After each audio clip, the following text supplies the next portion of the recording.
From being a live theater performer to writing a book to making my own podcast and making videos and helping other people, it feels really all over the place. And for me, the times when that frustration comes in is this lack of a clear vision. And it's like an immediate recipe for burnout because it's just like too many, the gears are spinning constantly. Except you're not going anywhere. It's like the car's in neutral and you're revving the engine and it's like, the car's doing a lot of work, but it's not really going anywhere.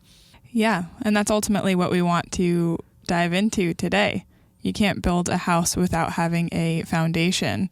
Same thing with creating ideas. So when you have an idea, what do you do with the idea? Those are the voices of Marybeth and Chris, who are doing a podcast takeover for us today. We're trying something new, where we invite others in our industry to take over the podcast for an episode and share some helpful tips and information, what is or what isn't working for them right now, or anything else they may find useful. It's the podcast masterclass for filmmakers and advertising, you could say. It's an interesting time. It seems people don't want to return to work or are looking for something with a better quality of life or are leaving to start their own businesses. So we wanted to invite some friends on who did just that. Marybeth and Chris recently linked up to start their new company, Electric Creative. And on this episode, they discuss building a foundation for content creators who specialize in creating video content. This should be helpful to those of you who are just starting out, or who may want to give your business a bit of a boost by incorporating new strategies, or who want to simplify what you're doing to refocus and clarify your brand in pursuit of better business results. This all being within the context of being a filmmaker and advertising, the production or agency or even marketing worlds, but some of these tips are applicable for anyone just starting or running a creative business or even just creating any content. So let us know if you like this format and we'll do it again. A garden of pure ideology. Yeah, just your typical Super Bowl car ad. Or a hilarious beer ad. Break was over 15 minutes ago, Mitch! I think you're the best ever. Look out. Back up. Where are you? You're in the bush. Well, how am I supposed to do? I've never been there. I don't always drink beer, but when I do... Wanna play Bobby? I think we're going to be here a while. Hey, it's Chris. Hey, it's Marybeth. Today we are talking about 3 stages of building a foundation. We're coming at it particularly from the point of view and the perspective of content creators with a focus on video, but the ideas that we're going to be talking about are relevant for anyone who's creating. So, number 1. Clarify the vision. And number 2. Build a portfolio that has a point of view. And finally, number 3. Take a bird's eye view to feedback. So we will dig into these, of course, and we wanted to kind of start with a little bit of why. Mm-hmm. Why are these important? And I think we see creators and people who have a lot of ideas but sometimes just kind of are in this weird floaty us included most of the time too. Yes, no direction world. For me specifically, it's almost heartbreaking to see people who are so good and have so much potential, and I'm like I want to yell at them like, I just focus on this thing. You could be so good at this thing if you just stay on this path, focus, and actually keep delivering these great ideas for your audience. But then they get bored or whatever it is, and they lose track, and then they go off the rails, and then it's like there's no focus. Yeah, and that's ultimately what we want to dive into today. You can't build a house without having a foundation. Same thing with creating ideas. So when you have an idea, what do you do with the idea? So if you already are listening and already had some pushback of like, oh, it's going to be another lecture about niching down and that you can't be all over the place as all artists and creatives inherently want to be, don't worry, because we understand the pain and we'll acknowledge that and give solutions to help you feel better. So let's kick into number one. So Number speaking one. of that, We have to clarify our vision. So we were chatting about that before, of as you dive into all of the creative ideas that you have, you want to go into the multiple lanes that you can dive into. What do you think as a creative yourself you would dive into first? yeah, so I think when I'm looking from the outside, I see a lot of people, and sometimes I get questions at me being someone who has started a lot of things, from being a live theater performer to writing a book to making my own podcast and making videos and helping other people. It feels really all over the place. And for me, the times when that frustration comes in is this lack of a clear vision. And it's like an immediate recipe for burnout, because it's just like too many, the gears are spinning constantly, except you're not going anywhere. It's like the car's in neutral and you're revving the engine, and it's like, the car's doing a lot of work, but it's not really going anywhere. This idea of developing this really clear vision is essential. Building the foundation for the house, you kind of need to know, is it going to be a one-story tiny house, or is it going to be a skyscraper? We don't need to know what every office in the skyscraper is going to hold. We don't know what the furniture in the tiny house is going to look like. So you still have all this flexibility and freedom, but we need to know what exactly that vision is and what our ultimate goal might look like. I think ultimately it comes down to the what, why, and how we're accomplishing everything that we do.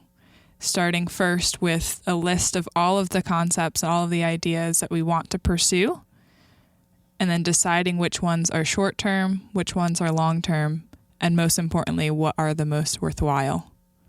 And a specific example of that is, to make it a solid thing, is one of the projects that we're working on is the Between Dreams sessions. And to give that example of, okay, well, what does a clear vision look like? That was a project that initially started with me solo, and it was very refined, because it's live performance music videos, which sounds like that could be a clear vision, except then, well, is it bands? Is it pop artists? Is it R&B artists? It could go all of these places. So what was helpful for me, and I think helpful for us to develop that, is it has a really clear, it's not just, music. It's singer-songwriters, primarily with acoustic guitars, one person or duo acts, stripped down performances, but the idea of how refined that vision is, and then who's the audience for it. And then we've established all of those things and really refined that to be a clear vision of what this is, what it looks like, what it sounds like, and for who is the audience. I think ultimately, if it's hard to get started, it's because you don't have a clear vision. Yes. That's a perfect recap of that thing. Yeah, I mean, I've been wanting to write a book for years myself. There's little bits and pieces where it becomes clearer. There are different chapters that become clearer and clearer. But the whole vision itself is definitely gets frustrating sometimes. Yeah. But taking a moment for my own perspective to write down a list of goals and objectives that help me clarify not only the vision, but what I want to gain and communicate through the vision helps me to see what every single chapter will be like. Like you mentioned, if it's easy to get started, the vision's clear. It's there. Yeah. And a very specific classic example is, say, hey, I want to make a YouTube channel. It's like really hard to wake up tomorrow and turn the camera on. But if we say, I want to start a YouTube channel that helps give tips on gear and tips on people who have never started a podcast and want to start their own podcast, I know exactly who my clear audience is. I know exactly what they need. And now I'm like, okay, cool. Like, what's the first thing that they're going to need. It's almost like I don't know where I'm going to go next week. I don't know where all these steps are ahead of me, but it's like it becomes pretty clear, like, okay, first step, I need to make this first video. That's the very basics. And now I have a clear thing. So that segues perfectly into our second step, which is build behind door number 2. Build a portfolio that has a point of view. So once you have clarified your vision and you're able to comprehend what the goal is, having a very niche down point of view, what would you say to someone that wants to, as you were mentioning previously, swim in all of the lanes? Yeah, so this is the point. We've come to the point that every creative and artistic person is dreading. Build your portfolio that has a unique point of view, and it's the key word is in that niche that is uniquely you. What can we make that whoever our audience is, if our audience is people that are consuming the content, or if our audience is clients that we're going after to try to get them to hire us to create work for them, how can we create a portfolio and a body of work that shows these people, this is the person that I go to for this. Other people can try to duplicate it, but no one's going to be that specific point of view. Imagine in a swimming pool and there's a swim lane, and if we're in that lane, it feels like we can't go sideways. And that sometimes feels a little bit restricting to people who are creating things. And it's really important, I think, to know that yes, we're bound by these swim lanes that we're in, but we need to remember that we're not in like a little baby pool. We're in the infinite ocean. The swim lane goes like forever out to the horizon. And not only that, but it also goes like almost infinitely down into the depths of the sea. So I think that's what's important. And it's like a subtle difference that can be in a lot of things is find that point of view and that perspective. But that doesn't mean you're limited to, with music, acoustic sessions, they'd be like, oh, now I can't do other things. Like, oh, and you can do a lot. Like that channel of acoustic singer-songwriter music goes really far to the horizon and also can like evolve and change and go really deep. We can film inside in studios, or we can film outside, and we there's like all these other like avenues that can be brought around that. Build a point of view that is really clear for the audience, whether that's like end users and audiences or clients or leads or whatever the actual audience is. You don't need to tell them your mission statement or your pitch or your proposal. It's like they get it because it's so clear. We were talking before we actually started recording on the idea that if you focus on the tools that you use, so if you use a camera, let's say, and you say, oh, I'm a photographer because I use a camera, or I'm a videographer because I use a camera, you're immediately going to be put into that classification of a photographer or videographer. But start your research and start doing construction photos or working on workshop photos or specifically home studios or anything like that. Home Depot might find you and say, oh, I need that videographer that's able to do this one specific idea. Yeah. Everyone wants the professional in the field. Yeah, and one thing that I have been really digging into and exploring is this idea of like creating a show. As creators, the idea of creating your own show. And it doesn't need to be like a whole TV show with a pitch, but almost like on your website when it says, we'll use the example of a photographer just because it's easy to illustrate. A lot of photographers have like the headers on their website, weddings, portraits, whatever they are. And it's like, oh, there's like general things, but what if we had like, quote, a show about each of those? And it's like a really unique perspective and point of view, like, hey, this is what my point of view about weddings are. It's not just like a header on my website. It's a much deeper thing.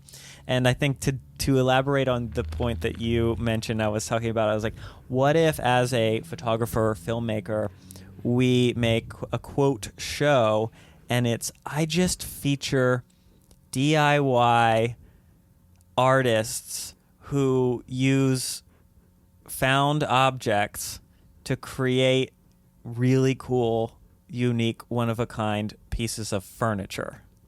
That's it. That's what my YouTube channel is about. That's what my Instagram is about. I go and find people who make really cool DIY pieces of furniture from found materials, and that's my thing. And now Home Depot is looking for a really cool, unique idea for an upcoming ad or a YouTube thing that they want to do. Do you think that Home Depot is going to go to the photographer whose title is photographer, and on their website they have weddings, portraits, babies, or are they going to seek out the person who, not even calling themselves a photographer, the person who crafts stories of people who go find unique objects and create one-of-a-kind custom furniture, who happen to use all the tools that Home Depot carries, and you can create an infinite amount of stories from that. So obviously it's a really clear and easy way to see that a company like Home Depot, a hardware store type company, isn't going to even reach out to person A, and they're just going to go straight to person B. It's clear which person A and person B is. Yeah, and I feel like this whole conversation is very clear when you're looking for a client to quote unquote notice you, but a little bit more difficult for those who might want to direct or write something that they would have to get funding for. So those people that need to gain the attention of a large audience, or gain the attention of a very specific audience that might be small but mighty, create the show you want to see. Yeah. As you start to build your portfolio, you create that point of view, you create the perspective, and you create the vision that was clear from step one. As you go from step 1, step 2, you head into step 3. Door number 3.